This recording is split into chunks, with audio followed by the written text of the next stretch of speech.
študentky a možno učnice, kto mal vedieť, že boli z Lúčnice. Spieva Jožo Ráž notoricky známej piesni.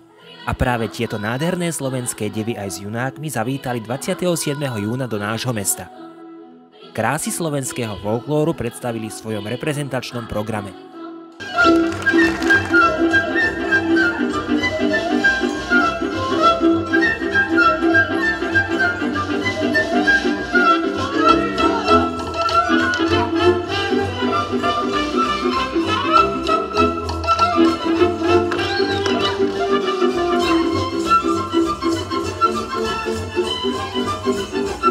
Ponúkli sme vám predstavenie z nášho reprezentačného programu, ktorý choreografoval pán profesor Štefan Nosál, takže sú to tradičné tance, ktoré charakterizujú slovenskú kultúru. A práve profesor Štefan Nosál, umelecký vedúci súboru Lúčnica, dostal z rúk primátora mesta Gejzu Pišingera pamätnú medailu mesta Nové Zámky. Medailu prevzal manažér tanečného súboru Julius Jackuliak.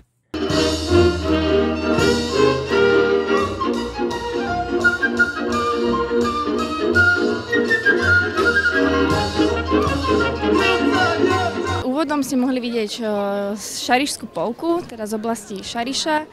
Potom následoval vyhadzovaná z oblasti Mijavy. Trenčína. Bol tam palicový tanec zo stredného Slovenska.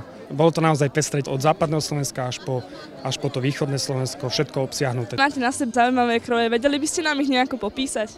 Ja mám na sebe kroj horehronský a pozostáva v podstate zo spodnice, sukne, zástery, lajblíka, toto sa volá kosička a v podstate oplecko ako lajblíka. Samozrejme, mám šla doplnky gorálky.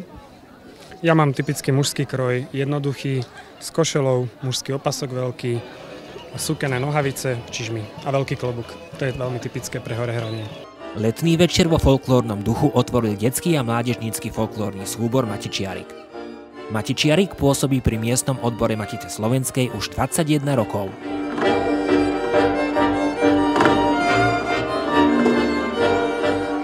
Ako sa vám páčilo ich vystúpenie?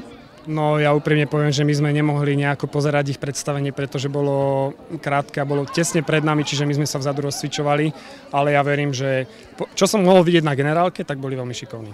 Ak by niektorí z nich sa chceli časom pridať do vášho súboru, čo musia preto urobiť? Kľudne nech prídu na konkurs, ktorý býva každý rok v septembri, koncom septembra.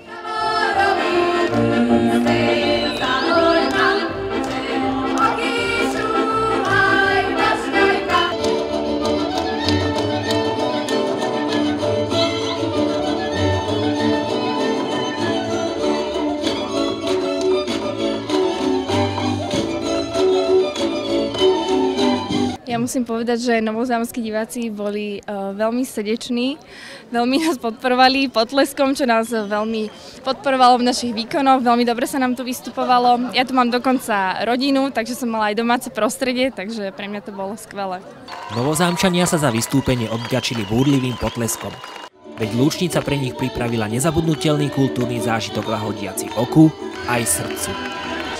Teraz už viem, prečo každý chce tanečiť cez Lúčnice.